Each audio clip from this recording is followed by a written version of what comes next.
okay? Yeah, I think I tried it on my laptop actually.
Namda Gonga Chodo Susan wa Yishi Jazu Seja Rombo Chaban Jiden Sumna Lameba Gombo Chonye Jama Chance Senjon Demba Chimenda Veje Sendo Dawa Jama Chance Dede Jenda Seva Sumaje Nyame Jeje Jama Chance Gombo Tuje Chedemba Tamje Jembe Domba Sonam Yenden Jazu Shin Dishen Jama Chance Taben Deja Tewa Ju Gevenge Sonde Ji de na me sho yo wa xin ju chen la cha se chen ne che we lam ya de la ba ta la ra de xin ge dong ba yi de de la nya cha se no de ba xin ya me che ge wa bu so so ba che rang ge sen ne yo zo de de ne san je den ba yi ka ma ra de ma me yo ma se ba che gu da me lo mo lo da chen da de ji chen no de de da so no de ye tam che se Kovantum ne Junjan Datu, and Gada Nada, Shiva Lopju, Sibezo Lendro, one Jovaresho. To the teacher, the blessed one, the one who unveiled, the fully destroyed, the completely perfected, fully awakened being, perfect in knowledge and good conduct, Tathāgata, Lord of the world, supreme guide of aims to attain, teacher of gods and heroes, to you the completely and fully awakened one, the blessed one, the glorious conqueror, the subduer from the shelter of I prostrate in offerings and go for refuge. To the teacher, the blessed one, the one guardian, the full destroyer, the completely perfected, fully awakened being, perfect in knowledge and in good conduct, Tathāgata, Lord of the world, supreme guide of beings to be tamed, teacher of gods and humans, to you the completely fully awakened one, the blessed one, the glorious conqueror, the subduer from the shattered plan, I prostrate, make offerings, and go for refuge. To the teacher, the blessed one, the one guardian, the full destroyer, the completely perfected, fully awakened being, perfect in knowledge and good conduct, Tathāgata, the Lord of the world, supreme guide of beings to contain, teacher of gods and humans, to you the completely and fully awakened one, the blessed one, the glorious conqueror, the subduer from the shattered land, I prostrate, make offerings, and go for refuge.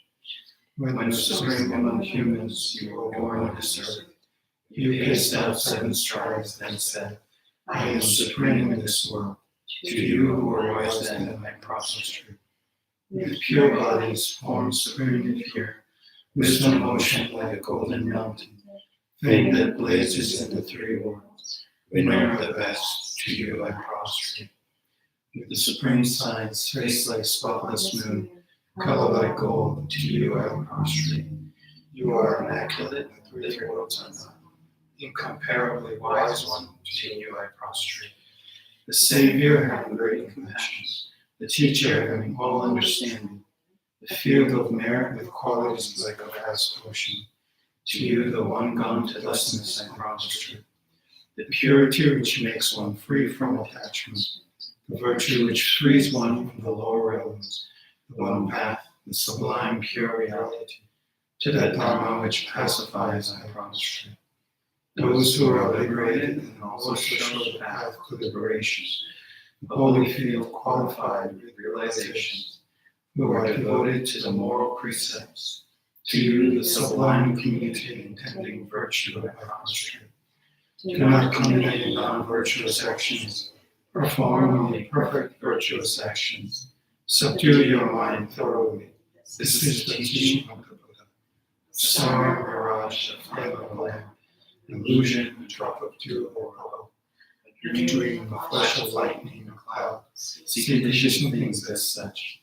Through these merits, may sentient beings obtain the all see. Subdue the flow of thoughts, and be delivered from the ocean of suffering, aging, sickness, and death. Sanje Jalo Soje Shono Chanju Bado Dane Jazu Nage Jazo Jezo Sonam Je Drola Benje Sanje Drubush Sanje Jalo Soje Shono Chanju Bado Dane Jazu Nage Jazo Jezo Sonam Je Drola Benje Sanje Drubush Sanje Jalo Soje Shono Chanju Bado Dane Jazu Nage Jazo Jezo Sonam Je Drola Benje Sanje Drubush Sanje Jalo Soje Shono Chanju Bado Dane Jazu Dagin Jesu Jebe Sonam Jendrola Penche Sanjen Drubarisho. I go for refuge until I am enlightened, to the Buddha, the Dharma, and the Sangha. Through the merit I created by practicing giving and other perfections, may I quickly attain the state of the Buddha, for the benefit of all sentient beings. I go for refuge until I am enlightened, to the Buddha, the Dharma, and the Sangha. Through the merit I created by practicing giving and other perfections, may I quickly attain the state of Buddha, for the benefit of all sentient beings.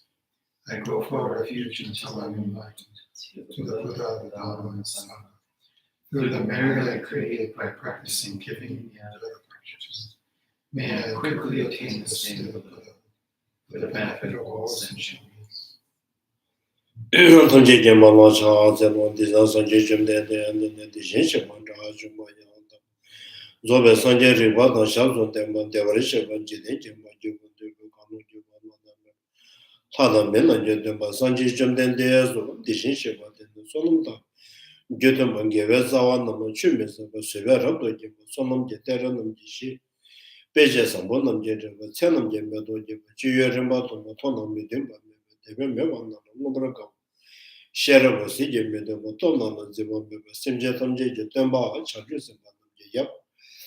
Pabe Kansana Jebo, Yangan de Botrojet, German Jetebe, Jepado Mebo, Bobasam Jimmy, Son Nambrata, Yanim, Kujeta, Chomish, Kusumba Mebon de Bata, Mago, Suda, Venyama, Sume, Batata Moje, Dongela Nambra Juba, Pumbatan, the number Juba, Kamna, the Medeva, Gajan of the Devan, the Shilwich, Yozo Donata, the number Juba, Sibalo Juba, Show like a Yishi, Yozo, Debata, Majamba.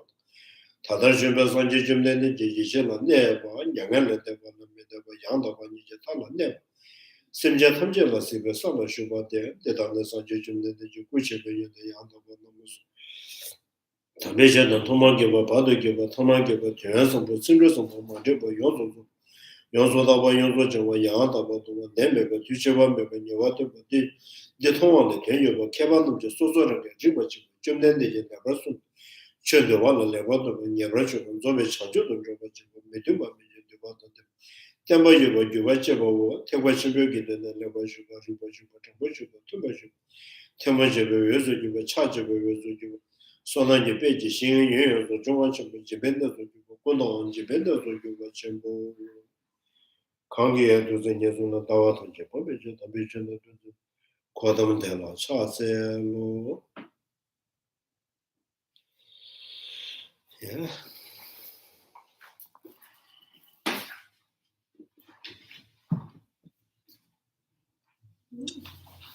Geshe, could you please explain the word prophecy? Because when they're talking about violation of samaya, if a bodhisattva says has negative, I guess, even thoughts of a bodhisattva who's received, quote, prophecy, according to this, then there's great great negative effect or unvirtuous action causing negative effect. But, prophecy it's a word used in evangelical Christianity. And Muslim too. pardon me? Muslim prophecy, right? Prophecy, like you receive prophecy from the Lord God, you know. He gives you, it's like almost like with Moses, he passes the commandments down. So I don't know if the meaning is the same here. I concluded a long time ago I'm probably going to the hell realm for countless eons.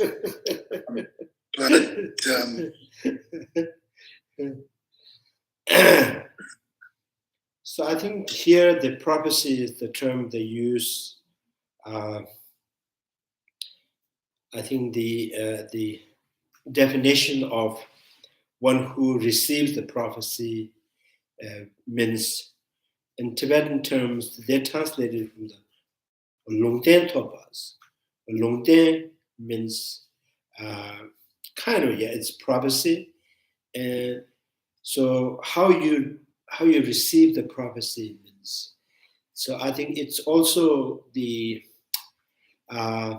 implies that the individual, the practitioners, who has firm convictions, and there is no possible of stepping back, like Bodhisattvas who never going back, always for sure. There's a certainty, the guarantee in his mind that he will definitely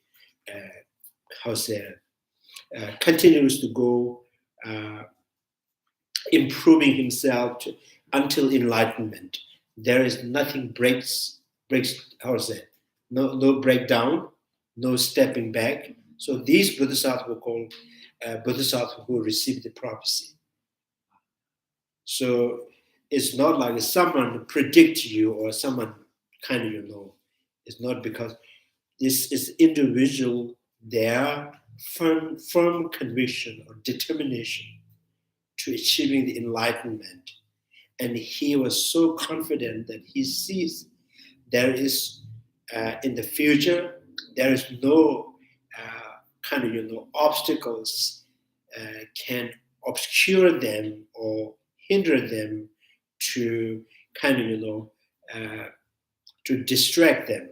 So they know there is nothing can distract me, disturb me, nothing can stop. So those Bodhisattvas were called, because many of Bodhisattvas, sometimes they go back a little bit, right? And sometimes they're possible of violating the Bodhisattva's vows, and they sometimes develop some kind of negative emotions.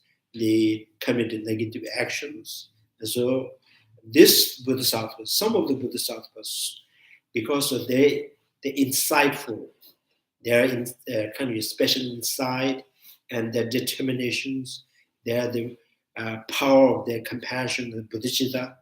So they gain some kind of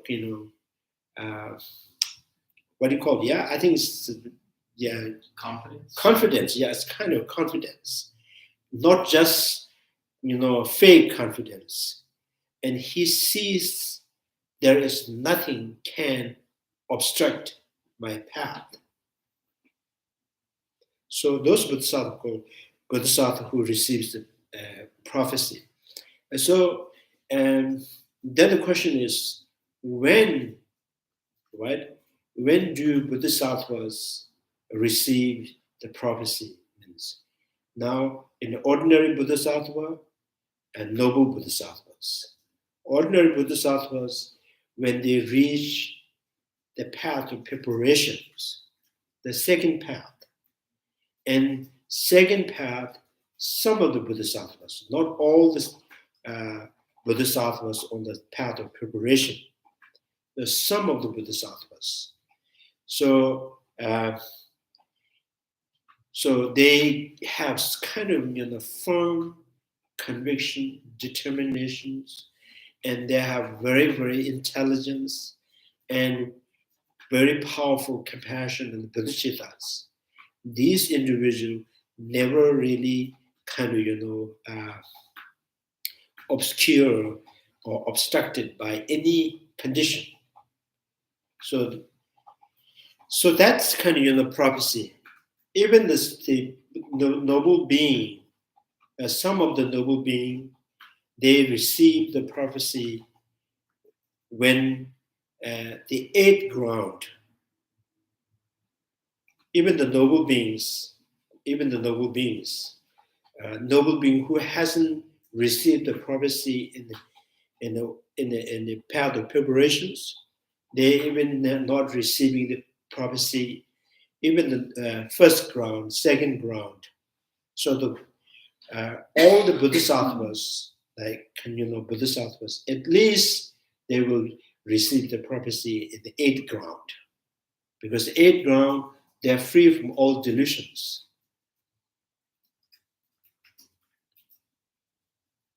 Well, how would you? I mean, it seems like there's almost like great danger if you feel, for example, a master has done something inappropriate, and you talk about it. You even talk about it. Whether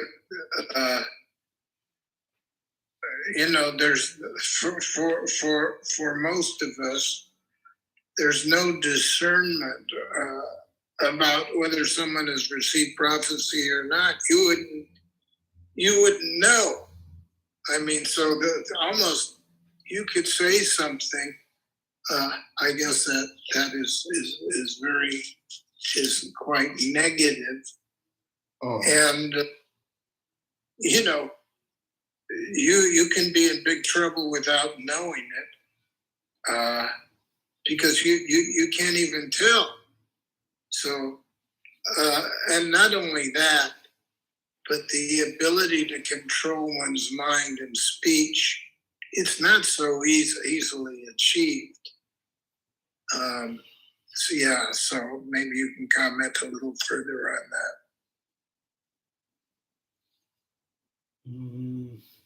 I think the first your question is, what is the meaning of the prophecy in the context of the Bodhisattva who receive the prophecies? And that's the thing. Another, your question is it like, how do we know this? He is the Bodhisattvas, right? So, so when you get angry, you have to first stop your anger. So can I ask questions? Are you Bodhisattvas? So if you're not Bodhisattva, I will punch you.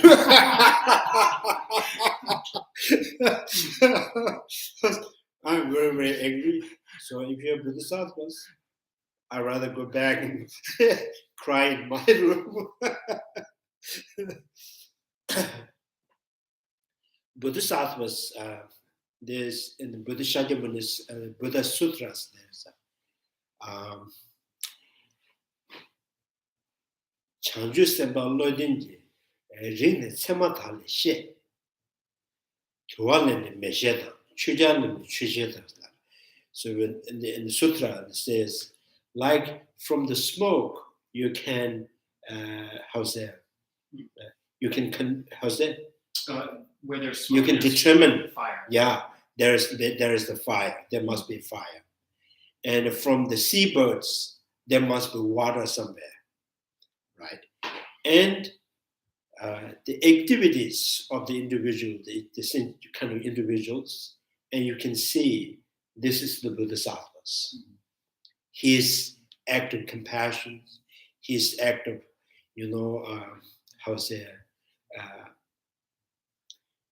the sign. From the sign you can understand this must be the Bodhisattvas. And then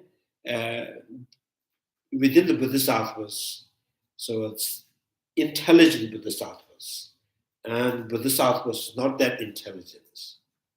And they both have a sign of compassion. So intelligent Bodhisattvas, it says, when they contemplate think about the emptiness, when they explain and they think about, so they have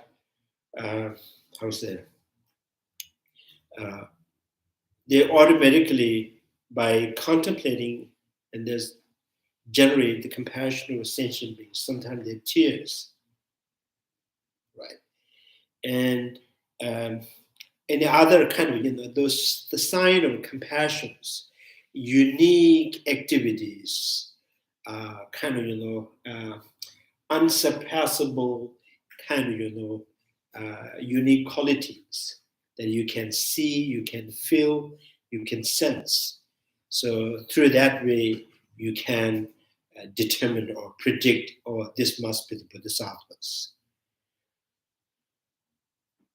Otherwise, there's nothing you can really, right, directly, you cannot determine who is the Bodhisattvas, who are not Bodhisattvas. So therefore, in Buddha, and so this in the sutra and talk about from the smoke you can determine this, there must be fire. From the seabird and the flying around, and you can predict there must be water. And then the unique quality of the compassion and the bodhicitta, you can determine someone who's someone is the Bodhisattva. And also this, the Buddha says, when you walk, so when you walk, you always kind of, careful when you see things like ashes, right? You don't directly walk on the ashes. Maybe there's a hidden, some kind of fire there. So people always first check, right? Is there any fire underneath that ashes? So in this way, you should be very careful with every individual, right? So very careful. So maybe this is Bodhisattvas. Maybe he is Bodhisattvas. So that as kind of, being heedful helps you to restrain negative action towards the individual. So which means try not to generate any harmful thought, negative projection on every sentient beings, because the Bodhisattvas maybe,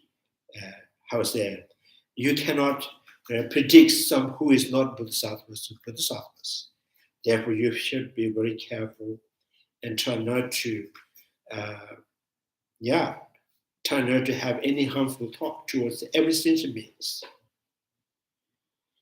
So Dharmakirti used this line in his Brahmana, saying, so this is how Buddha talks about 3 signs of the valid reasoning.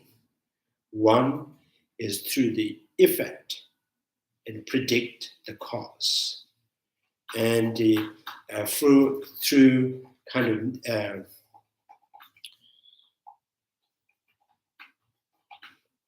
and then from the characteristic, and you can you can predict the nature, the base nature of that. And from not knowing, so because of there's no possible of knowing right now, is right, not knowing is you're not knowing, or you're not understanding, or you're not having revealed, is the condition to not to judge, right? Not to judge on others, right? So, so 3 reasoning, kind of, valid reasoning based on the effect, valid reasoning based on the kind of, characteristics, the valid reasoning based on kind of, unseen or unknown. So when there is unknown, don't go, don't jump on conclusions. Right. So that's the kind of Chandrakirti. This is everything you can infer through the three signs: effect, nature, and unknown. Right.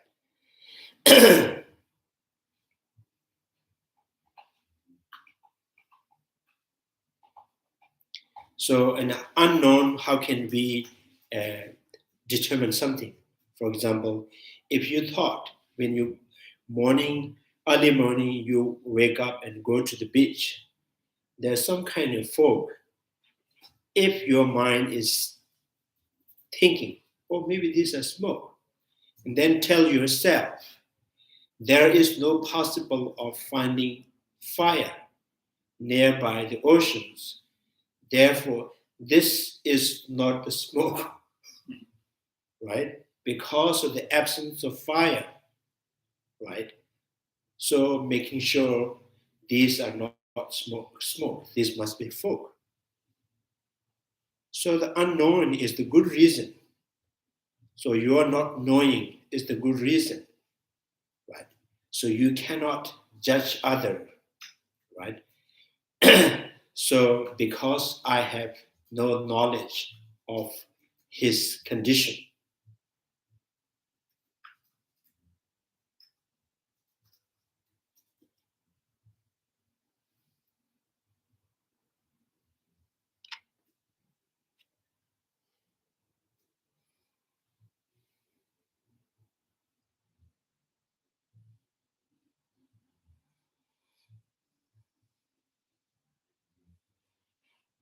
so from the nature, like things, if you see is the things are momentarily changing, and that nature is the sign to say this thing must be born from its own cosmic conditions.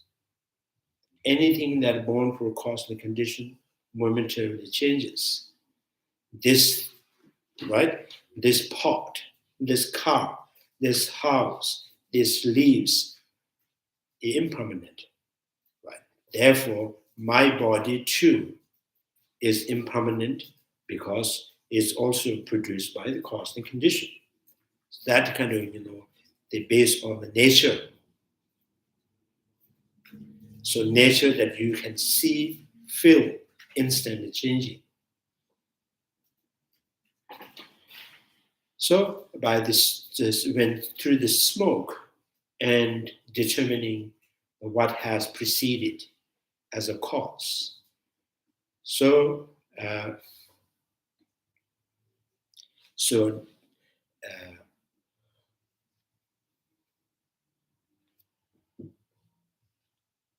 if the individual you see he has a unique or kind of quality of compassionate kind of activities, and then you can say he must have compassion. This is the compassionate person.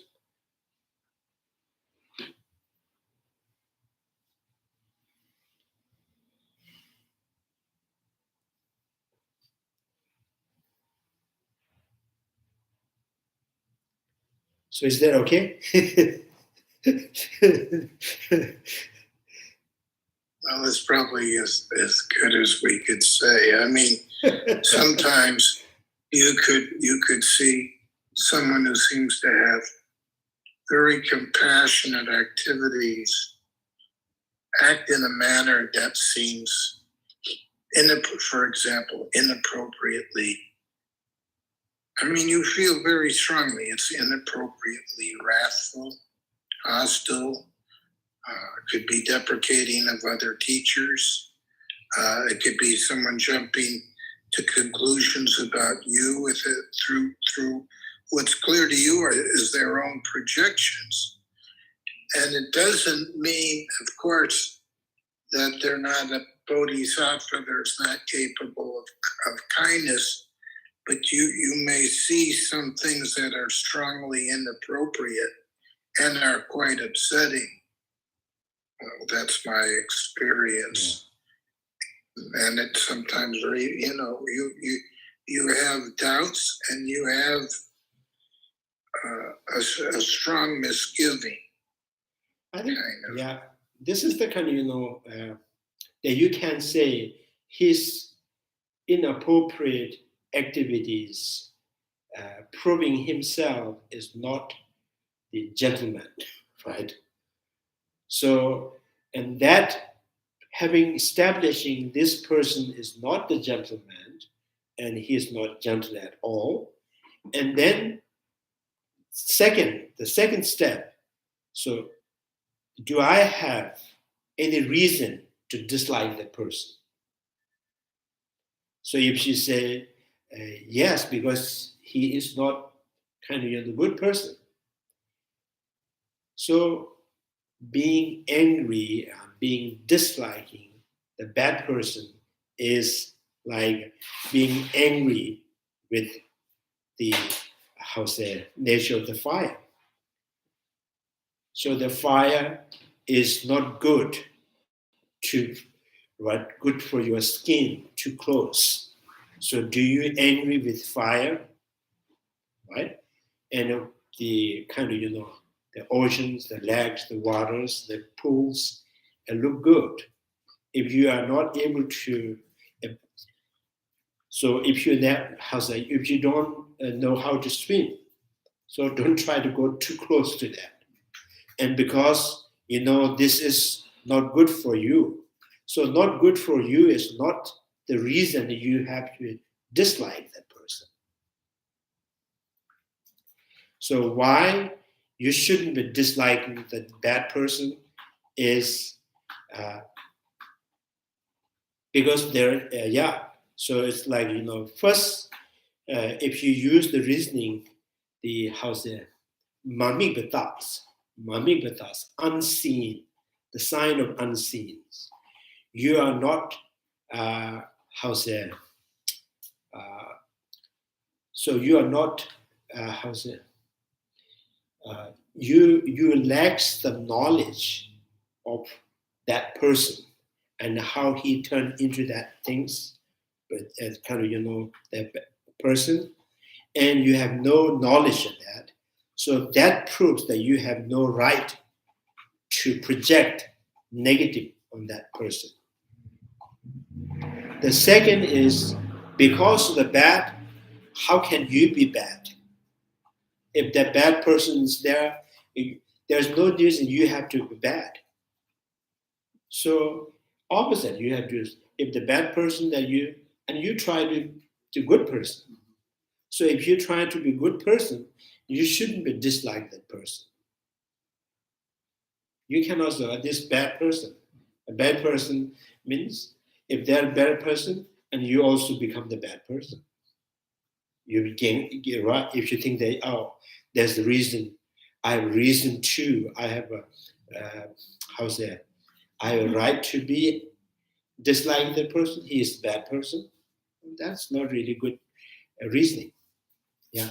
So it's almost like acknowledging the actions, not the person saying these are negative actions that they should be avoided, but not placing them on that person as they are this. Because you can at least look and say that should not be done, for example, but not say that person is inherently that way. So that there is no absolute bad. There is no absolute bad. So I think even when you see the bad person is a very, very negative person, and then says, so if you dislike because he's very negative, so do you ever dislike your anger attachment? Right? So if you never dislike your attachment, rather you pleasure, experience pleasure from your attachment, right? So, and you have no reason to dislike the person. So I think, so this is the chapter the second ground, third ground says kind of is contradictions, like because you do not want the suffering, right? You do not want the suffering, and you want to be angry. Is the contradict? And you do not want suffering forever, right? But you think that I have a right to be angry with that person. So that is a contradict, because generating anger is kind of, planting the seed for the suffering for yourself in the future. And then the negative person is not absolute. Negative is because there's negative persons, and therefore you can find yourself positive, you can find other people more positive, and with that you can respect. If there's no negative person and you don't have any concept of right person or good person,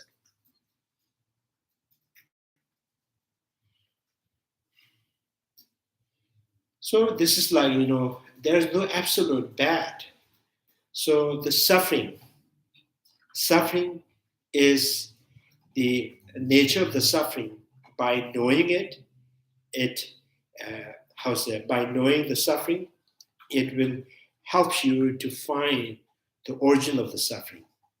By being able to finding the origin of the suffering, you are able to understand what is the root of the suffering.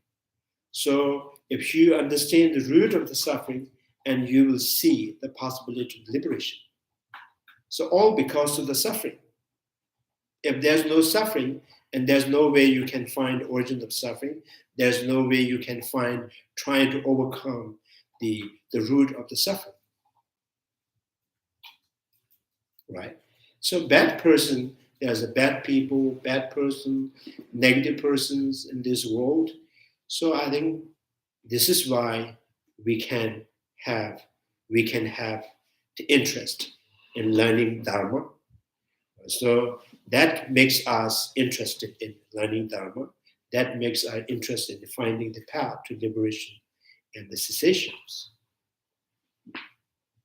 So if you are born in God being, God Ram, Deva Ram, and there's no bad people.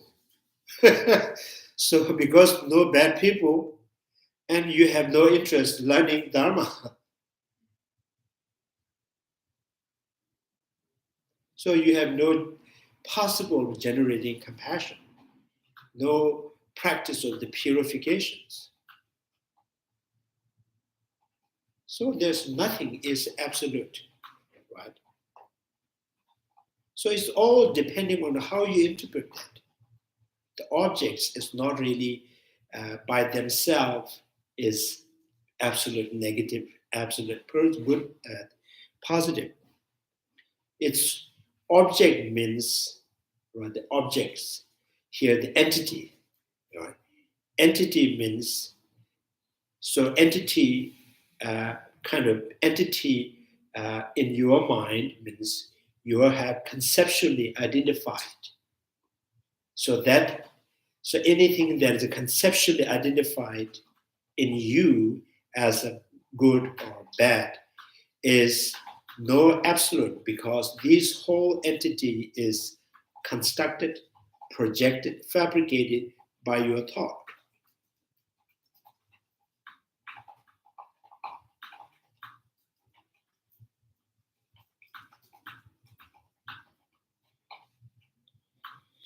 So yeah, if there's no bad people and there's no Pandal Lama, there's no Magala. So there's no protection puja. Right? So I think the protection pujas, the wrathful deities, is because of the bad people, right? Bad people. So bad people is not the object to negatively project on them, imposes negative characteristic. These are the subject for you to learn and improve. These are all it's a school for you to learning more deeper into the reality.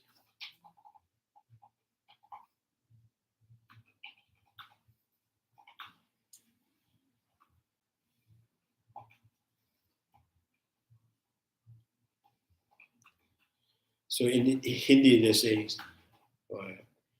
the camel always thinks that he is the tallest. So only he knows he's not that tall when he go under the mountain. so the camel knows, oh, I am tiny. So it's good, right? So that's kind of relative things. If the camel sees only human being, cat, cow, then he always thinks that I'm absolute tall. So, right? So everywhere there's a desert, so everything's under him. So the bad person, a good person, in the Bodhisattvas, there's the practice of the Bodhisattvas that lead the Bodhisattvas to see when they kind of, Bodhisattvas, when they reach certain ground or certain level, and then they start to see every sentient being is teaching me. So becoming the student, right, of sentient beings forever. So when you see you being taught by like every level of the sentient beings.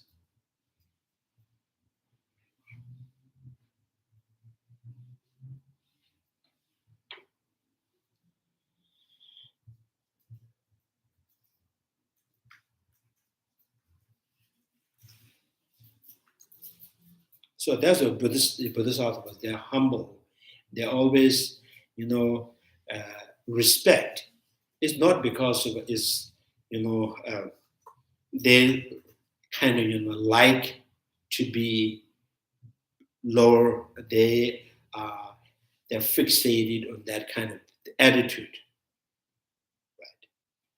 It's not because they liked, because they see the precious quality in every sentient being. So therefore they pay respect naturally. Does that kind of go in? Because I've heard the expression "the lion's roar," or there's like, what is it? I forgot what my train of thought was. Gosh darn it. But I've heard the expression "lion," like the Dharma is like the lion's roar. That it's like proud, but like obviously none of the teachings are about pride or like. So there's humility, pride and humility. I thought. Yeah, I think here's when we practice the Manjushri, there's a make me proud in the knowledge. So give me the pride in knowledge. So which means, so you are so confident in the so nature of the reality. That confidence does not turn you in deludedly pride, right? So because you have confidence that the confidence in you is not causing you to be looked down on others. Rather, it brings more respect. So you see each sentient beings, their behave, their conditions. Every day it teaches me something. So our Lokittara, our Lokittara is the two hands folded, right? In the middle there's a money, they call jewel. So that jewel is kind of compassion, means the sentient being is most the precious, cherishable to him. So it's not like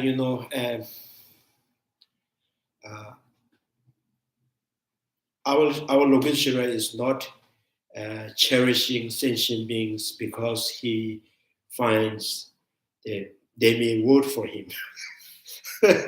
So he is not hungry for elections.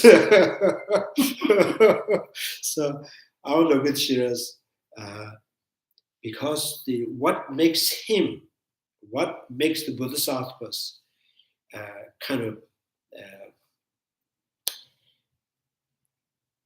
what makes Bodhisattvas happy, what gives Bodhisattvas satisfactions is the compassion. So compassion is through cherishing, paying respect, so wishing every sentient beings to free from suffering. So the most precious thing to them is by paying respect to the sentient beings. So we find all the messages, email messages, text messages, and the contact, right? Your friends, the families, so all in the phone. So therefore, every time you look for a phone, where is my phone? When you go drive, phone, go to the store, it's a phone, because it contains this the important that you think in there.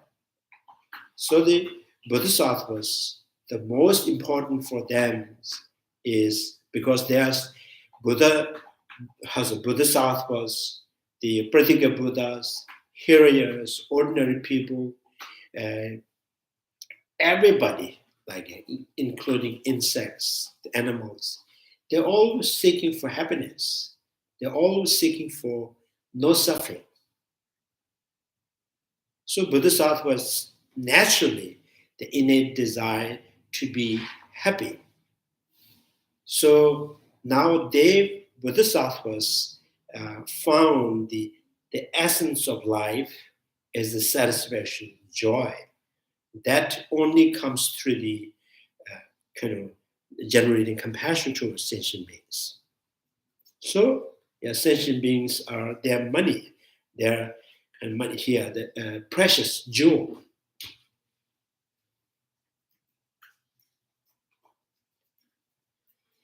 So bad people always teach you if you listen, right?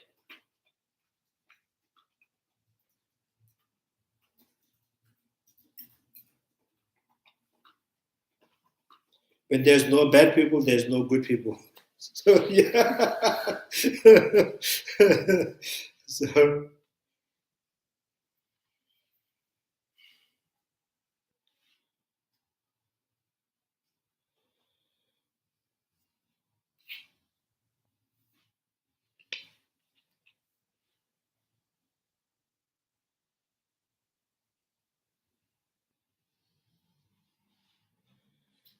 So which page is page on the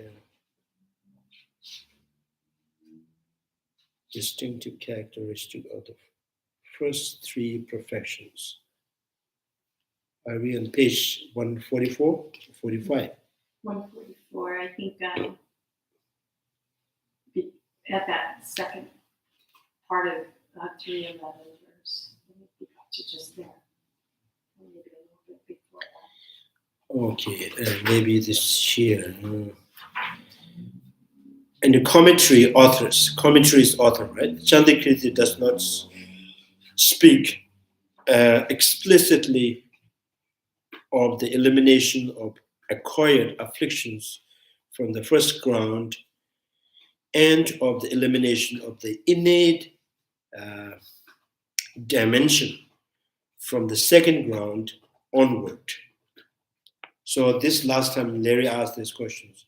What is the acquired afflictions? What is the innate? Is it innate? Does that mean natural, independent? No. So innate as relatively is more natural. So I said the example for acquired afflictions, concept of Atma and soul. So this is one of the examples. It's artificial concept. It's just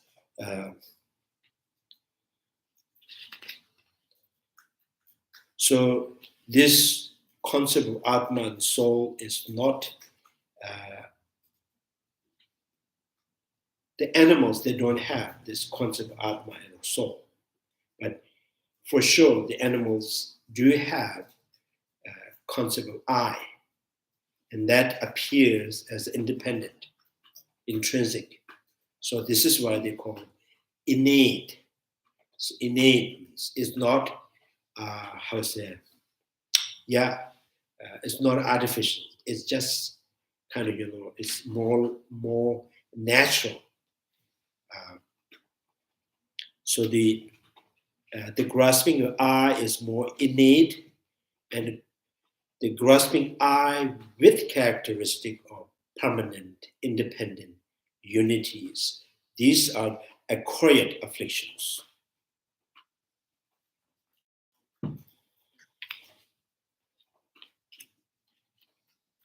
So, but Nagarjuna's precious garland states that until the eighth ground is attained, there is no annihilation of seed of afflictions, a total elimination of even the seed of the afflictions.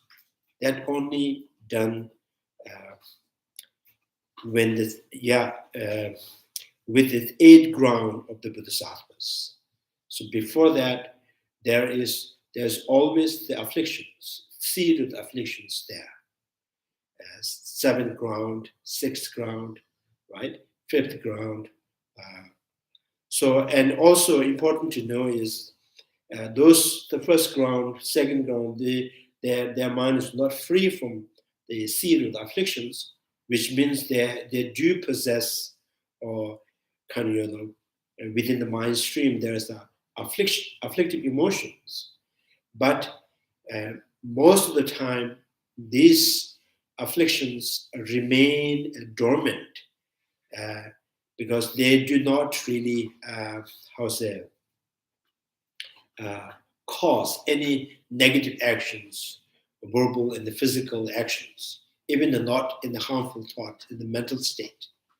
So, but they haven't eliminated, but they do not really cause any negative karma. So this is like this is like the person who has who has the poisons in their body because of the medicines and antidote. So the poison is not reacting, causing any problems. But you haven't really removed the poisons. The poison is still there, but it's not really kind of react. So similar, the first ground to the seventh ground, there's the afflictive emotion is not yet eliminated, not yet abandoned. Seed is there, but those afflictions never cause any negative actions. So then the question is, when does the Bodhisattvas eliminate the seed of the afflictions? And then it's the eighth ground, right? The end of the seven and the right after the seven, and that eighth ground is the free from seed of the afflictions. So within the affliction, there's acquired afflictions and innate afflictions. So acquired afflictions are all totally eliminated during the first ground, path of seeing. So the innate afflictions, their seed, remain during this first ground to the seventh ground.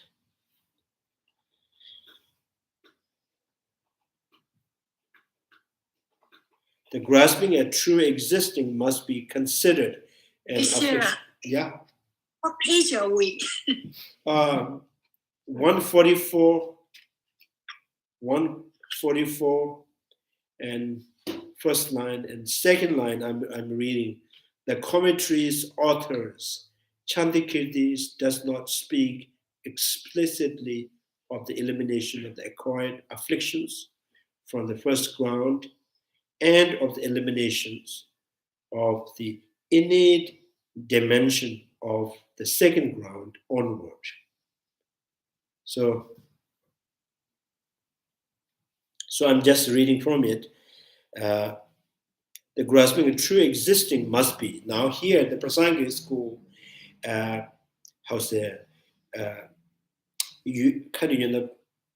so this is unique in the Prasangika school. Prasangika school is the only one that says misconception is afflictive emotions. So the other school of thought, the misconceptions and ignorance are not afflictions. So they say this is not afflictions. This is the cause or the root or source of the affliction, but not itself is the afflictions. So the Prasangika school says the grasping the true existing is the root of the afflictions. It is the afflictions, right?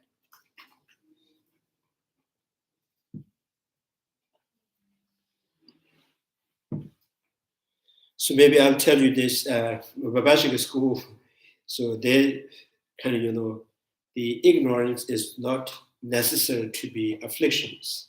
Vibhashika school says, why? So Vibhashika school thinks that ignorance is not knowing. Not knowing is not the afflictive emotions. And then, so this is, and so how do you really explain the ignorance, not afflictions? And this is, even the Mongol Putra and Shariputra, they have the kind of the ignorance.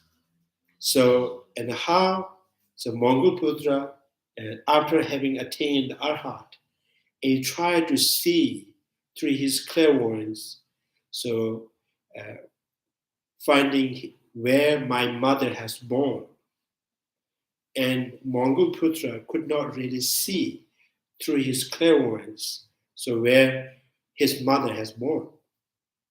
So these are not knowing.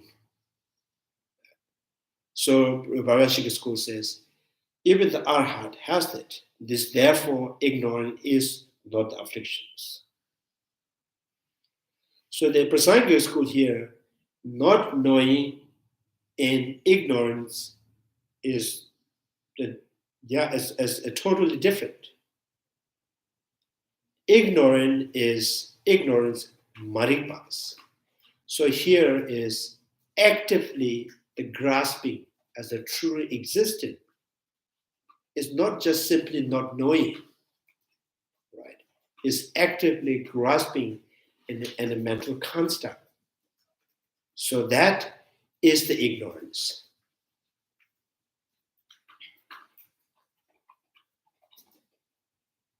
Right? So the Prasangika school, true the grasping at true existence must be considered an afflictions. Until the grasping at true existence is annihilated, the identity view does not come to be annihilated. So here, identity view means kind of the concept of the I, or the grasping of I, right? Truly existing of I is so.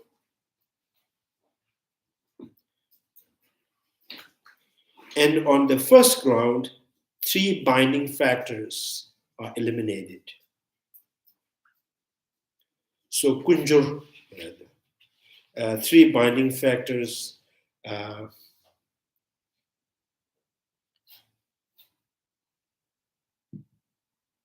Jikta means acquired afflictions like the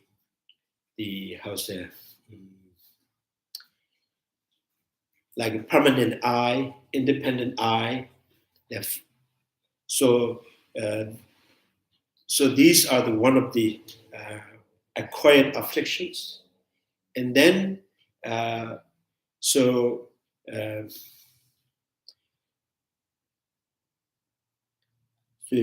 the supremacy on the moral conduct,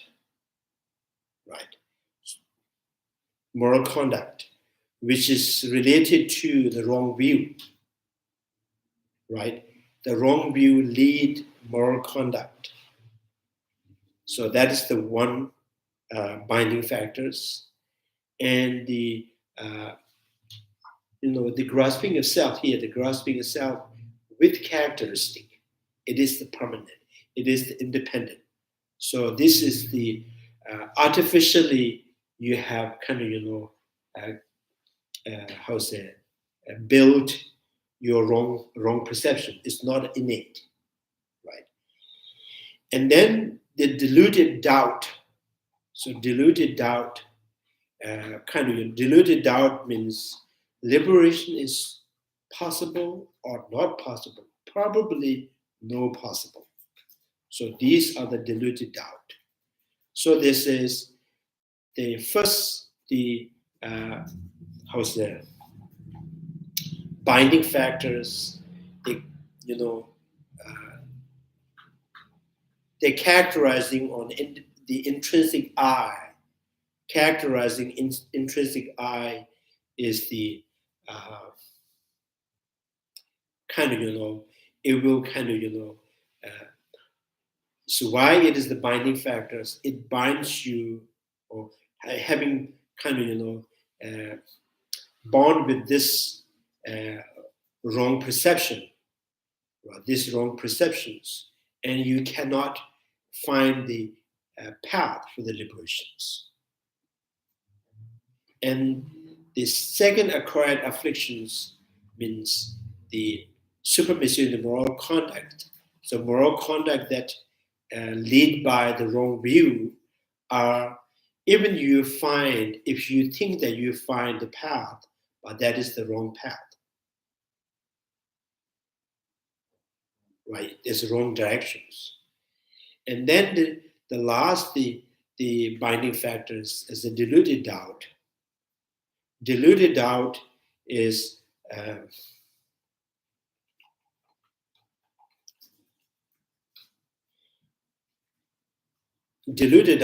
not allowing you to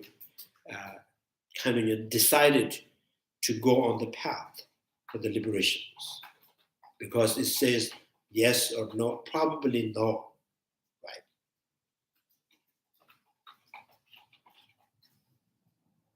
So this is like, when you want to go to the airport, LAX, the first acquired affliction is saying, so facing west, probably there is no airport, right? So this from the beginning, it obstructs you to even this thinking about the possibilities, because there is no way I can go, I can reach the airport by facing west.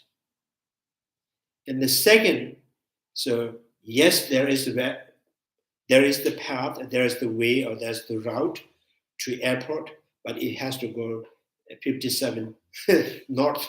Mm-hmm. So the wrong directions, you're going wrong directions, right? And deluded doubt means even you are on the 10th freeway facing west, you see the Los Angeles sign, but you say, this is maybe yes or not. Probably this is not the right, this is not the right, route. So all of them is blocking to reach the airport. So therefore, it's the term that he used, the binding factors. It's not letting you free. Right.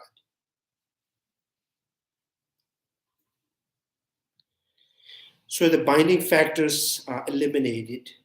Therefore, it is extremely clear that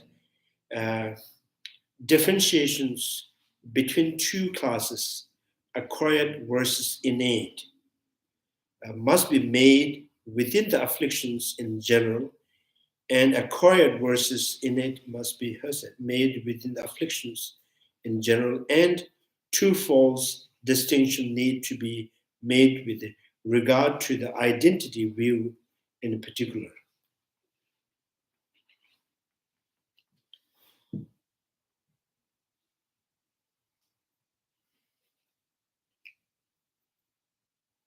So they both are grasping a self, and one is called innate afflictions, one is acquired afflictions. Because one that thinks just naturally seeing the independent eye, intrinsic eye, that is innate, right? There's even the within the animals, you see. And the second, the acquired affliction, the grasping is, yes, intrinsic eye, and it is permanent, and it is the unity, and it is the independent. So that is kind of based on the in kind of identity of the intrinsic self, and you have characterized because you heard some kind of informations. Someone kind of inform you, right? The self has to be permanent, or has to be unity and independent. So you kind of rely on this misinformation. You have characterized the intrinsic I as the permanent and unity and independent. So that's called acquired afflictions. So the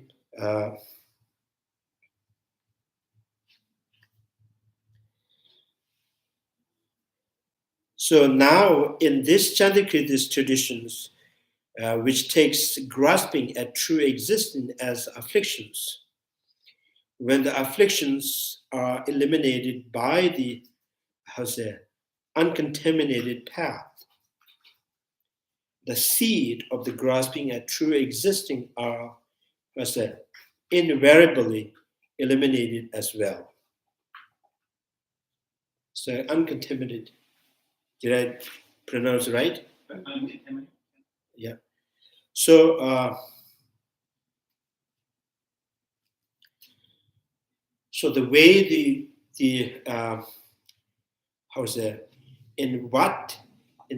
by applying what antidote? So you are trying to eliminate the grasping of self. Is so then there's some people think that, oh, they think about myself, I is the problem. So now, so it's to the remedy for that is just think nothing, not thinking about I at all, right? So here, not thinking about I at all and knowing I is not intrinsically existing as this, right? So not thinking about I, how long you can kind of force your mind to not think about I, right? So there, the kind of the antidote that you're applying is not the opposite. It's not going to eliminate the grasping self, right? So the antidote that the kind of the antidote for the grasping of self is uncontaminated wisdom that realize the self is existing like a reflection of the face in the mirror. The self or I does not exist by their own essence. So that is the uncontaminated way of the uncontaminated path.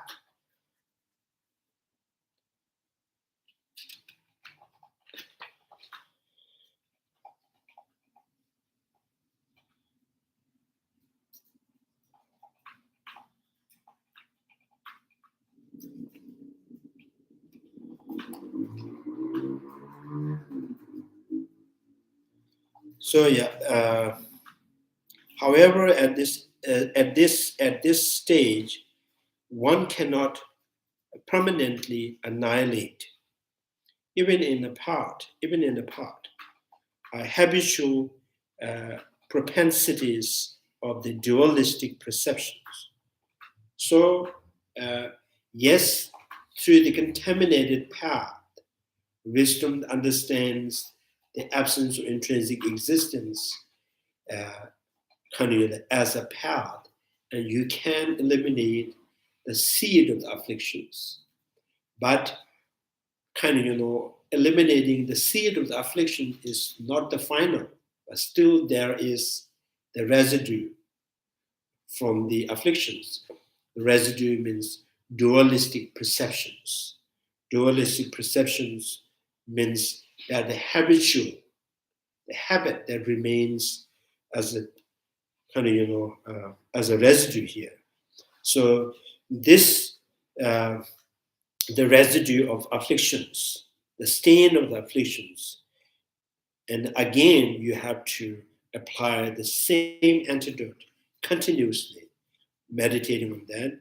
Then finally, when it overcomes, remove even the stain of the afflictions within the mind streams, that the mind that has free from the stain of the affliction called omniscient.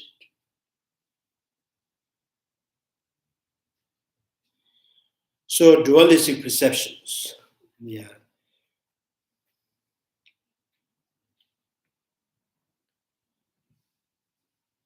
which are perceptions which are other than these seed, and are taken to be a subtle obscuration to knowledge. So the obscuration to liberations, obscuration to knowledge, right?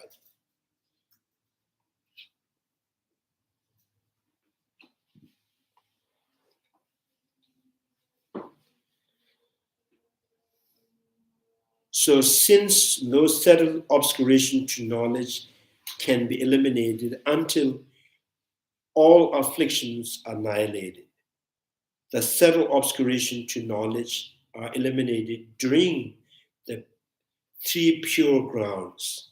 So now, when do the Bodhisattva start, eliminating the stain of the afflictions? So then it's only after the ground 8, 9, and 10. Before, there is no antidote is overcoming the stain of the afflictions, because the stain of the afflictions overcome after all the afflictions, the seed of the affliction has all eliminated. Right. So as I mentioned, when you smash the garlic, right, and then you take the garlic, right, and clean up, and then the smell is there, the residues.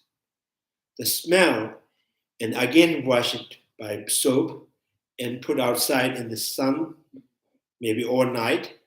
Then tomorrow you see, so no smell, right? So this is like that. And first, all the afflictive emotion, the seed of the affliction has totally removed. Then you will apply the antidote for the stain of the afflictions or the obscuration to the knowledge.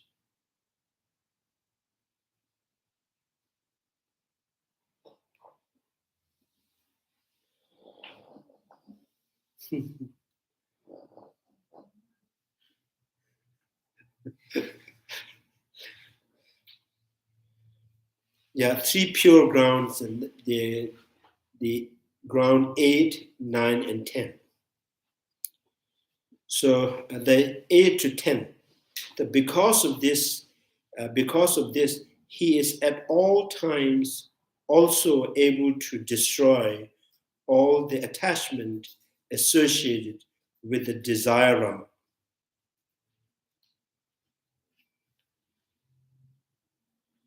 So this third ground, through his uncontaminated wisdom, what he has so far eliminated is desirum's afflictions. Now he hasn't yet kind of overcome or eliminate the formrum's the attachment and the formless rum's attachment. So the Bodhisattva abiding on the third ground becomes almost like the celestial King Indra. So the King Indra is the king of the god, all gods, right? So this person, this Bodhisattva is like a King Indra. How's that? The sovereign among the gods. He will at all times be able to destroy all the attachment of the world of the sentient beings associated with the desire. As such, he will become the chief of beings and will be thus skilled in rescuing other sentient beings from the mire of the desire. As for the conjunctive, right? Particle, conjunctive. Huh? Conjunctive particle.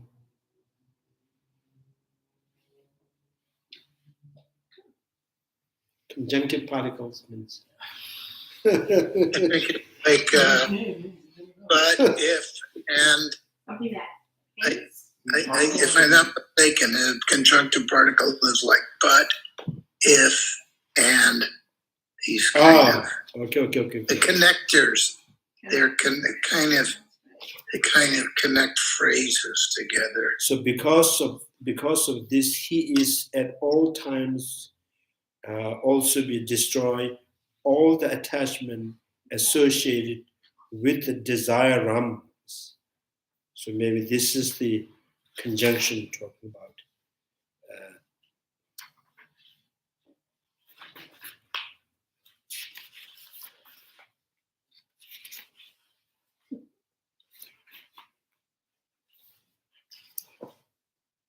So number do so. I think.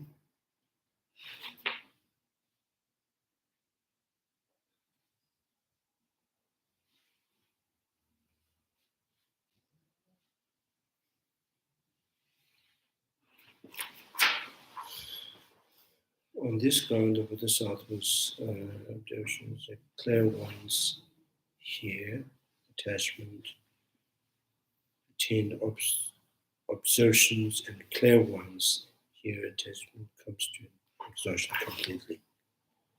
Bodhisattva's was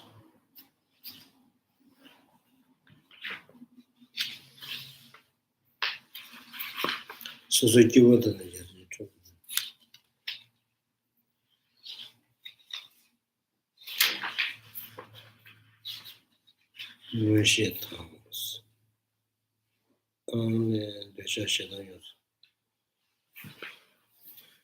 I think here in the English was the conjunctions, the forbearance even, that's even, dedicated towards the perfect Buddhahood is, what's that? Mundanes, objectified. Yeah, this is not the one. On this ground, the Bodhisattvas attained absorption and clairvoyance. Absorption and clairvoyance. Here, the attachment and aversions come to exhaust completely. So the conjunctions, right? They here. So clairvoyance, absorption and clairvoyance, attachment and aversions come to an exhaust completely. So this, the conjunction particle is this one, yeah.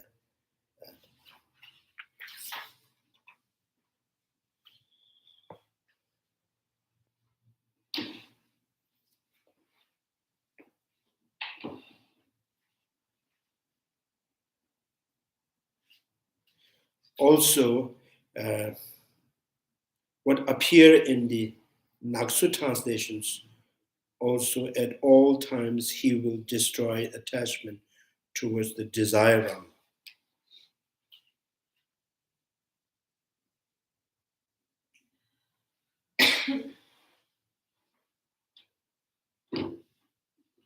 So distinction characteristic of the first three perfections, now the Chandrakirti present clearly the distinctive feature of the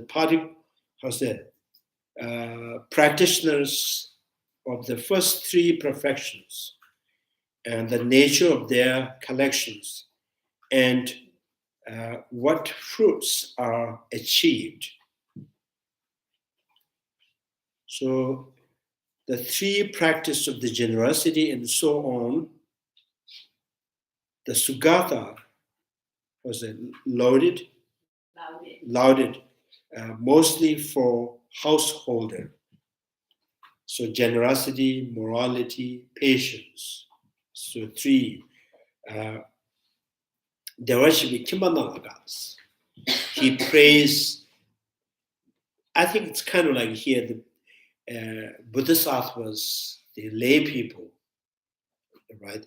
Lay person Bodhisattvas, the first ground, second ground. So for them, kind of, they find more accessible of practicing, especially in the generosity and the mundane vows and patience. So Buddha's praises to the householders, Bodhisattvas, lay Bodhisattvas, and also constitute what is known as the collection of the merit, and they are cause of the Buddha's form body. So generosity and morality and patience are known as the kind of collection of the merit. So collection of the merit means the causes, the conditions which produces Buddha's form body, physical appearance, right? Buddha's. So these are collectively produced for the collection of the merit. So collection of the merit and the merit, what is the difference with merit? So merit can be out of attachment, out of desire, you can cultivate some merit, right? So you can give,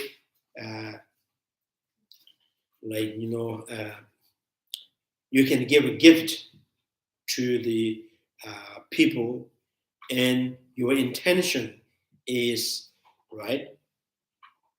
Like, the elect politicians, they giving some gift to they expect the word for them, right?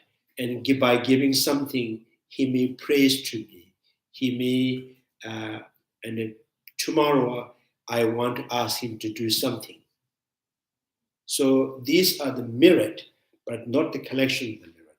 Collection of the merit means, yes, merit, and this merit is generated through compassion. Right? So the practice of the generosity is that the associated with a great compassion are the collection of the merit. So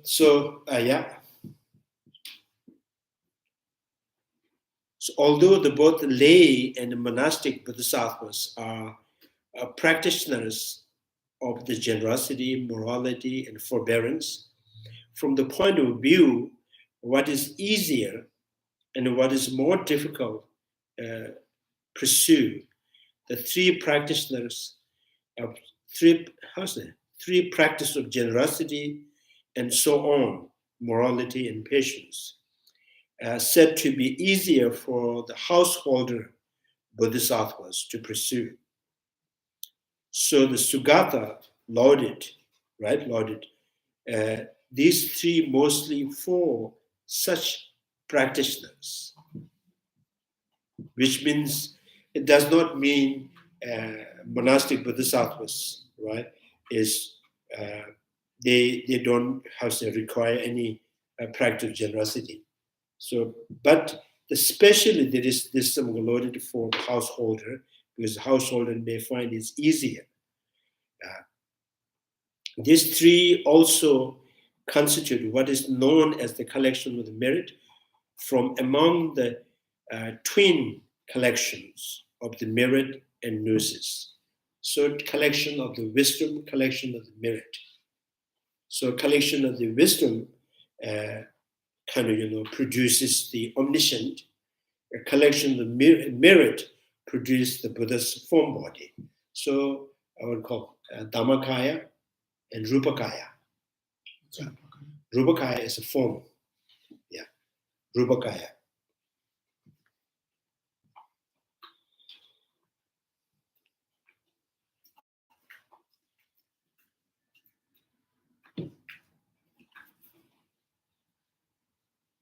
So here sometimes a little bit, in the Tantrayana says, why do you need to visualize yourself in the deities?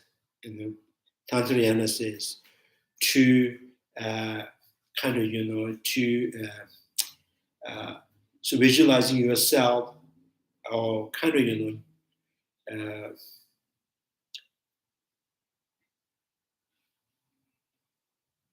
I think visualize in the form of the deity is to produce, it's a substantial cause for the Buddha's form body.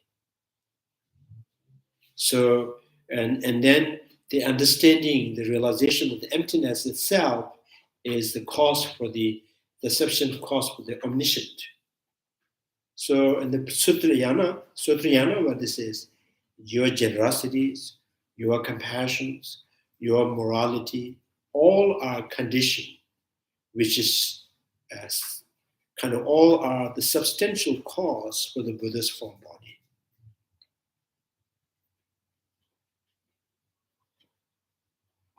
Yeah, so if you, for example, if we, next life, when we're born as animal, you don't have to visualize yourself in the form of animal. So you create the negative karma that will propel the consciousness to the animal realm. You will have an animal body without visualizing the animal's form body.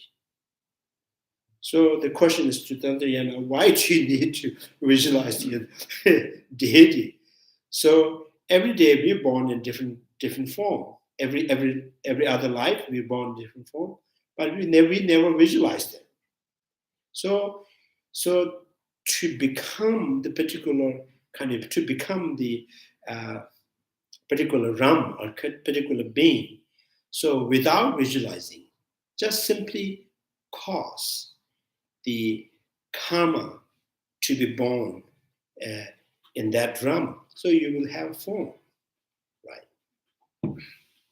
So this is a question to Tantrayana. So Tantrayana always says, so we have to visualize ourselves in the form of the deities. So the form of the deity is the substantial cause of this Buddhist form body.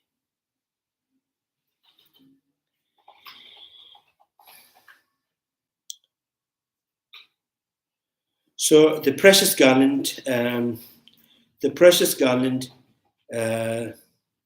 two states that their generosity and morality, the teaching on the forbearance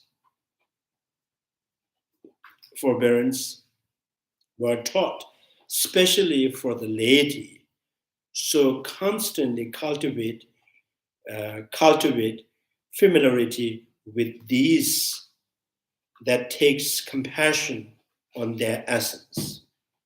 So now practice with the generosity, the moralities, and the patience, and driven by compassion.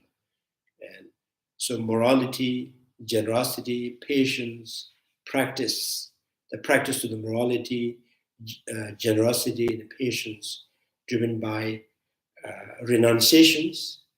So the Harrier practitioners, particular Buddha practitioners, and then the lower vehicles, people who are seeking for simply next life as a higher rebirth. So they too practice the generosity and morality and patience, right? So these are whole the lower vehicle out of fear. I don't want to go in lower run. I want to born in higher rebirth. So for that, I take the vows, right? So here, Bodhisattvas there practice with generosity, morality, the patience is, driven by the compassions. Out of compassion, not lying to others. Out of compassion, not stealing anything from others. Out of compassion, and not sexual misconduct. Out of compassion, not killing, right? Out of compassion, not gossiping, talking about other people. So yeah, in the context of three teachings, you hear I don't know why they say teachings. Three practice of generosity and morality and patience that are easier for the lay bodhisattvas to pursue. Generosity refers to the supplying material needs and giving fairness to others. Morality is that of the laity, while so jimba means generosity, the practice of giving material things, and particularly giving protections, protect from the fears, right? Protect from the dangerous, harmful. So these lay bodhisattvas can find easier. So, and the morality is that of the laity, means lay vows, practice the lay vows. And while forbearance is primarily the one, derived from reflecting, so resolutely on the Dharma. So I think that's the best patient. So the best of the best patient is understanding the reality more profound. So expanding your knowledge is the best practice of the patient, because the impatient comes from the small mind, small heart, right? So expanding knowledge and wider perspective, and then this, there's no easy to distract them and disturb them. So chilling essence. I think this, most of the impatient anger is just caused by sometime out of habit, sometime misinterpreting, sometime you find there's no way I can understand, and then you project things, right? So if you train yourself to understanding the nature of the reality, it's much, much deeper. And so if someone says something and you can interpret it in a positive way, and you can understand you can quickly reflect what happened if I say this, right? What will be the consequences? What is the immediate cause? What is the long run cause? So you can quickly reflect on things, and you can change the attitude.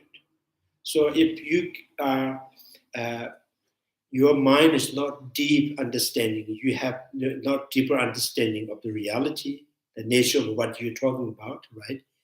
And then it will kind of, indulge your mind, and there's only one meaning that you have already fixed. So there is no kind of, there's no flexibility. So that's how you react negatively with anger.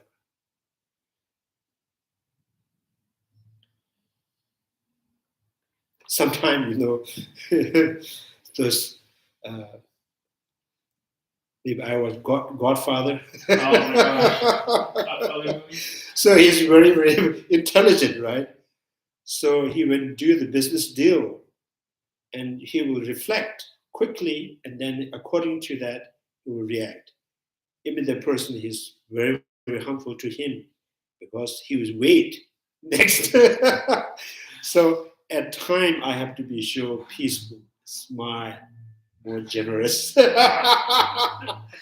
So if you are not able to think quickly, so you will react on one single aspect, one single characteristic.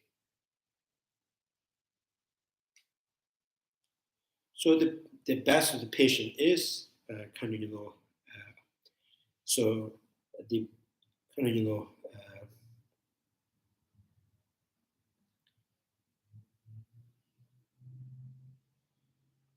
chill. I think here it already says English word for that.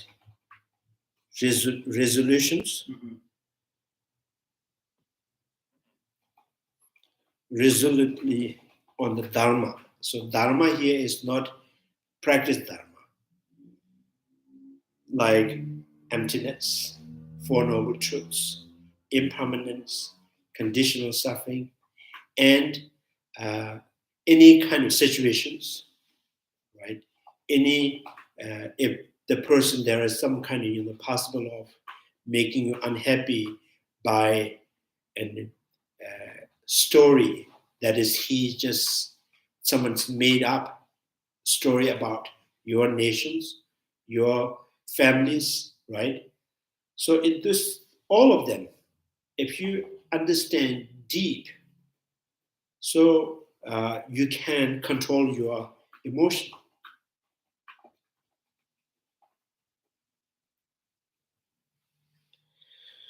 So the best of the patient here is resolutely on the Dharma, resolutely on the entity or phenomena. In contrast, diligence, meditative absorptions, and the wisdom are easier to pursue for monastic bodhisattvas.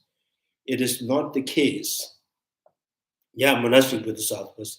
It is not the case, however, that either of these two, lay and monastic bodhisattvas, do not possess other remaining perfections. That does not mean that. So they all have same, but simply saying lay bodhisattva may find easier for practice of generosity in the sense giving material needs, or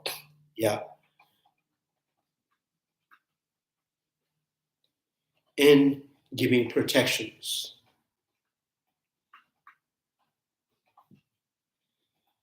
So do not possess the collection of the gnosis consists of the meditation and wisdom, and these two are principally the cause of the Buddha's Dharmakaya. Wisdom, concentrations. Diligence is condition for both collections. So joyous effort is kind of, is on in the both side. Collection of the merit, collection of the wisdom. So conclusion stating the quality of the ground, this Bodhisattva who abides in the sun radiant light, having first dispelled perfectly the darkness within his own self,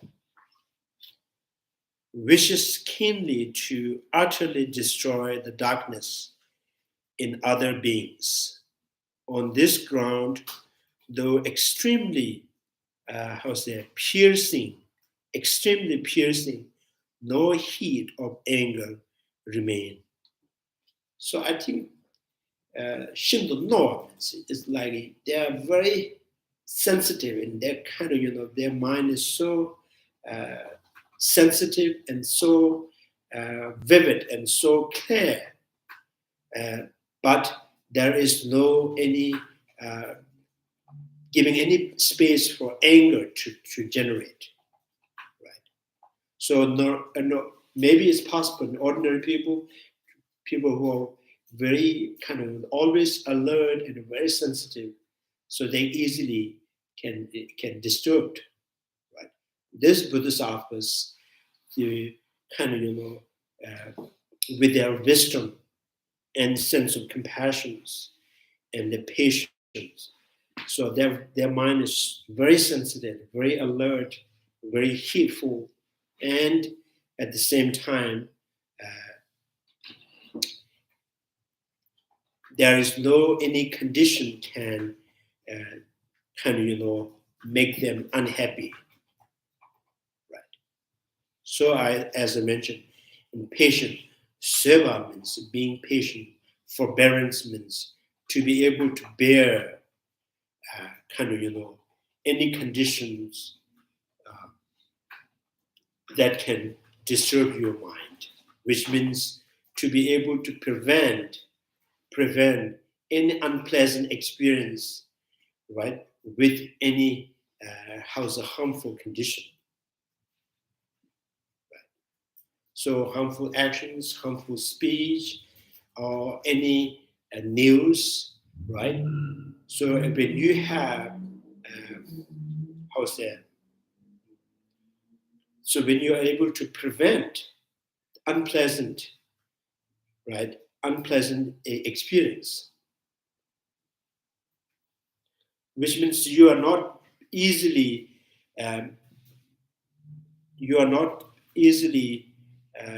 being unhappy, right, annoyed, even kind of directly meeting with those conditions, there has more chances to make you unhappy, right? So the patient, that the kind of the actual meaning of patient means you are not able to easily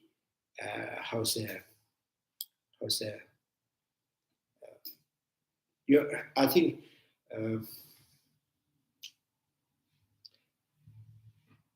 kind of holding on the peace of mind, right? Holding on the peace of mind of being able to bear with peace of mind. So being able to protect the peace of mind from any harmful conditions.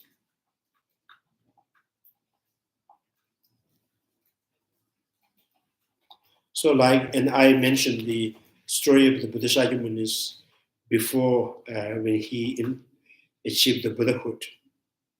The one of the king, he cut each limbs, right? By cutting slowly, one cut, and he keep asking questions. So, can you tell me what you're practicing? And as Bodhisattva says, I'm practicing patience. And he cut after that another limbs. So then he asked again, what are you practicing? And he said, I'm still practicing patience. So this condition is not going to make him unhappy. It's not making him unhappy, annoyed, irritated.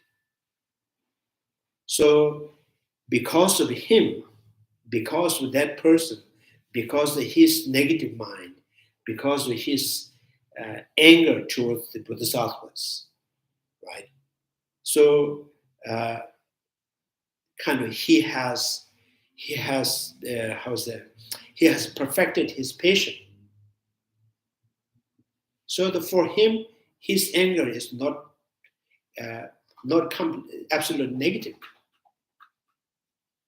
So if there is no anger in him, he won't act the harmful actions. If he is not going to act harmful actions, this Bodhisattva has no chances to perfecting his patient. So, as a man, Bodhisattva sees every sentient beings teaching something every minute and every day. So, when he perfected the patience, and then at the end he says, if my patience is true, there is no any doubt in my mind, all the limbs join back to my body by saying that truth, and limbs just join back. And then this king was so afraid, and he confessed. And then Bodhisattva says, so because of you, so I have perfected the generosity, a patient.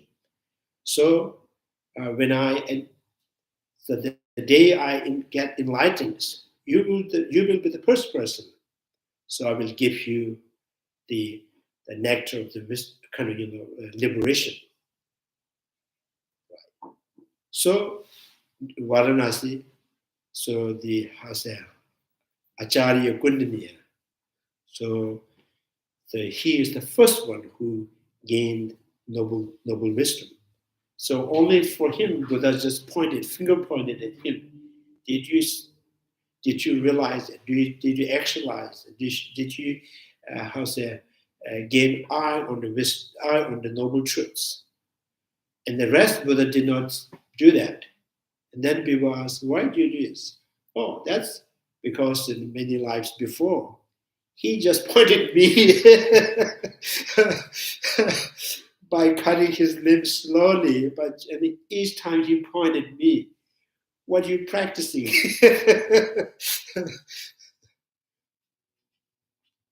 So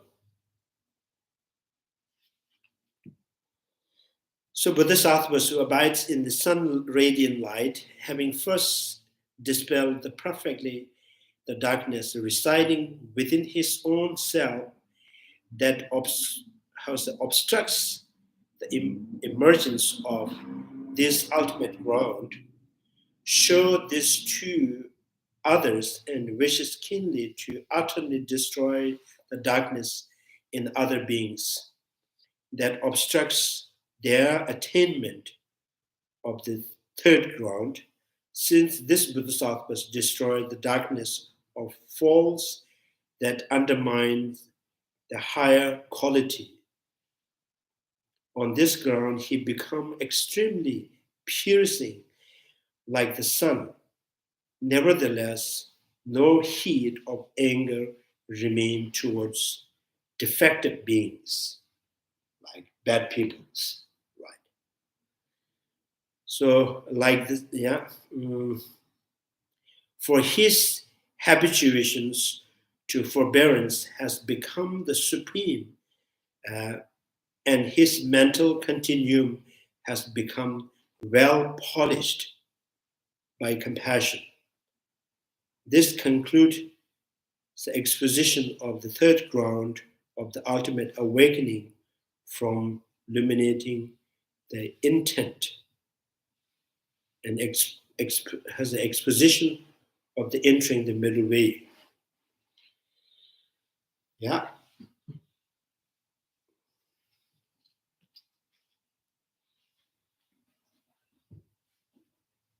Any questions? Can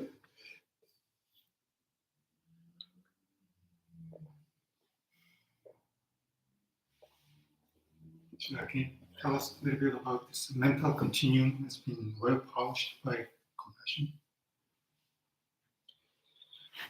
Well polished by compassion.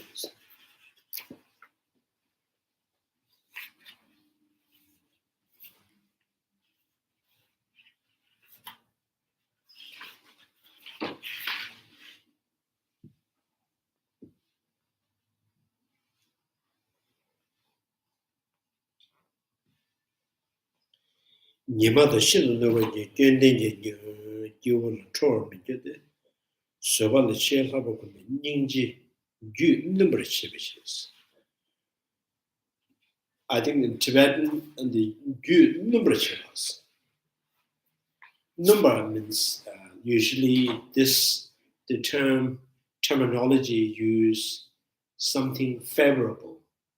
Number means is a color, something that is likable, and a quality that is something better.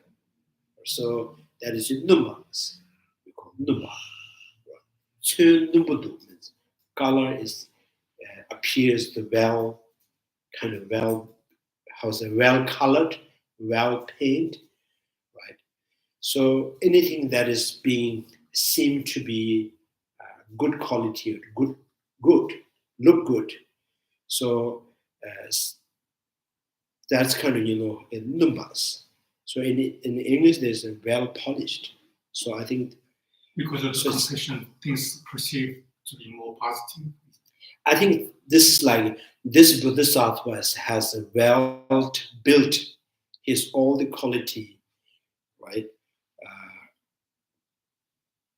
through the power of compassion. So well built, well established, well constructed by the compassions, right? Yeah, I think the polish means maybe shiny or something.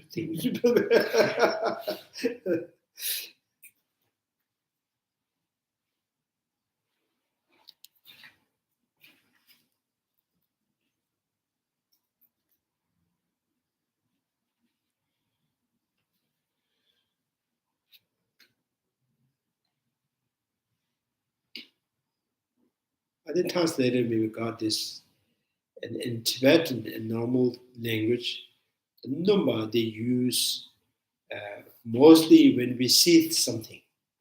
When we see something is very, very kind of constructed, very well built. So kind of that's called number. So I think in English with seeing and something good means polished. So I think that's translator thinks that.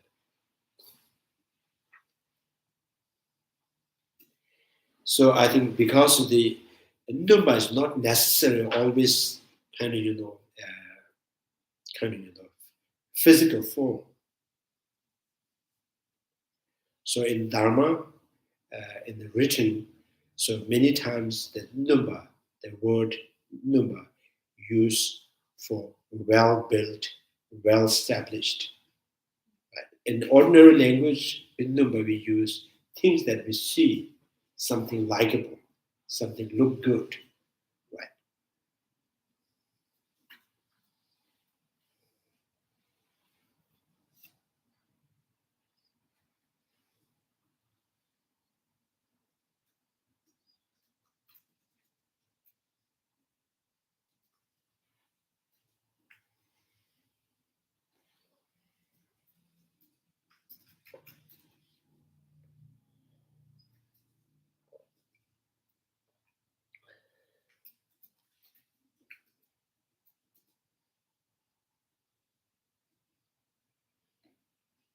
Yeah. Any other questions?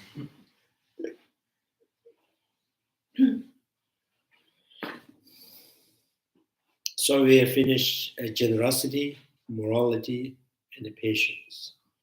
So these in the especially this talking about the perfection of the generosities, perfection of the morality, perfection of the patience. So these perfections and in the noble, the ground of the kind of level of the noble beings, before the noble being, and then let's talk about the practicing, three, what is the term there?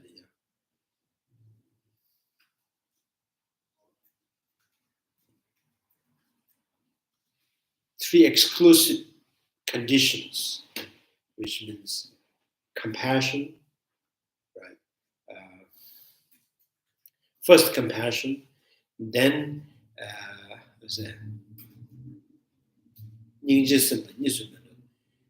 compassion, wisdom realizing emptiness, and generating bodhicittas.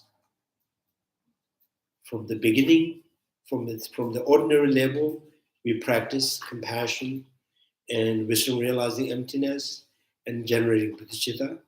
When we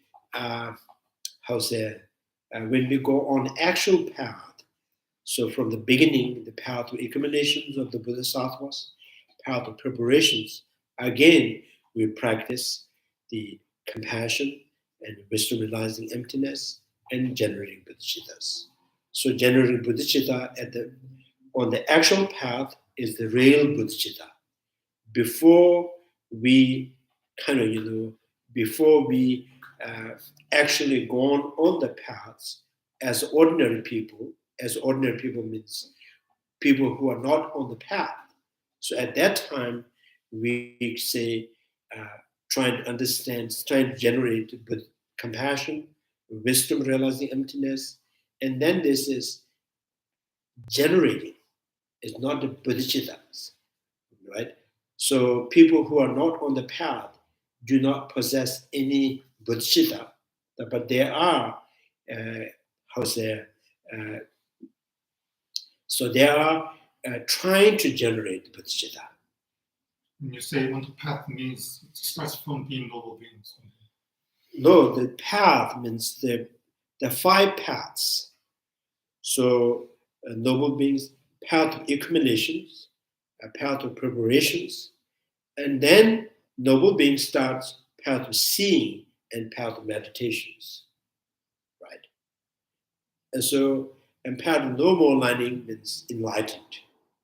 So path of accumulations means this person has already generated bodhicitta. This has the bodhicitta, and this has already generated the great compassion, right? And now the first path of accumulations, some of the Bodhisattvas not yet completely realize emptiness. Some of the minority school point of view, they understand the minority school point of view, some of the Siddhantic school point of view, but they are actual Bodhisattvas because they have generated great compassion and the bodhicitta. But wisdom part, many of the Bodhisattvas not yet really develop the realization of the emptiness, of the absence of intrinsic existence. So the Bodhisattva from the path of accumulations, some Bodhisattvas not yet understood or realized emptiness. Some understands. Now, when it comes to the path of preparations, and they should have the realization of emptiness. Because this is the preparing to engaging in noble wisdom. So, in the path of preparations,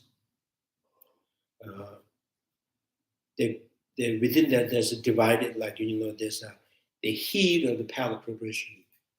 There's peak of the path of preparation. And the seva, forbearance of the path of accumulations. And then the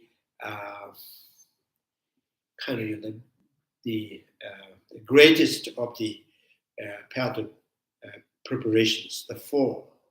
So the final, and then their interest in the noble being, noble ground, first ground. So then path of seeing is this. Path of seeing is now you have started the realizing emptiness directly. Before, not directly perceiving the emptiness. Right? So with conceptually you understood. Right? So then path of seeing, and then there's a 10 ground. The first ground, the second ground, third ground, fourth ground, fifth ground. So from the first ground, second ground, fourth, fifth, and the sixth, and the seventh. So they're all trying to eliminate the afflictions. From the eighth, so all the afflicted emotions with their seed has all eliminated.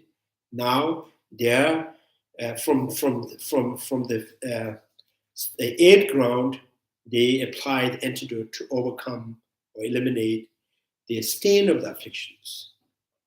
So obscuration to the knowledge. So the 8, 9, and 10. So when they complete the 10th, then this is omniscient.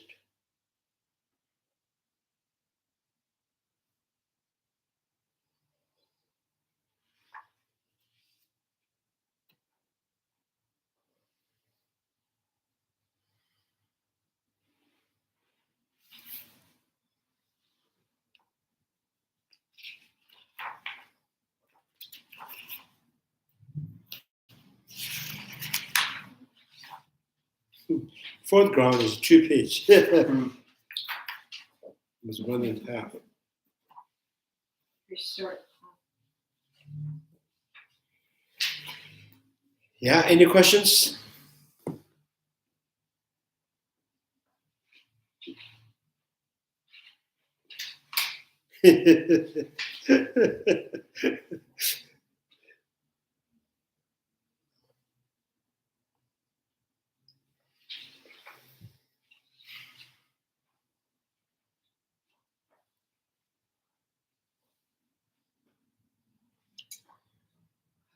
So the patient, about the patients, there's a story about the Atisha. Atisha in India, when he was in India, every time when he goes for travel, like Bodh Gaya, and he always brings one of the attendant. So the attendant is very, very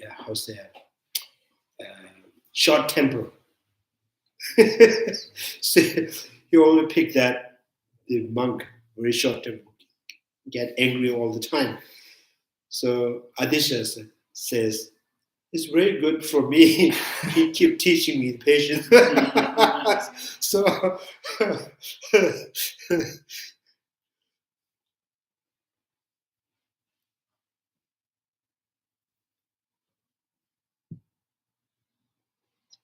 I'm the difficult one for me. You are not really a suitable disciple.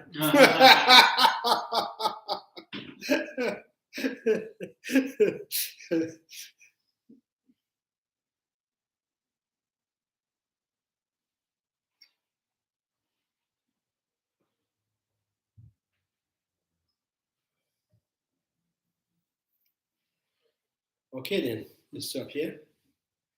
Chanju Simja Rinpoche, Majebana, Jeju, Jevanyama, Mevanya, Kone, Pevers, Tony Dawa Rinpoche, Majebana, Jeju, Jevanyama, Mevanya, Kone, Pevers, Thomas Simjan, Data Dangers, Yandro Tamje, Dado, Tonga, Chanju Simba, Kanda Sushu, Tathāgata, Mono Juju, Karera, Vego, Lanzo, Pena, the woman, Juju. May the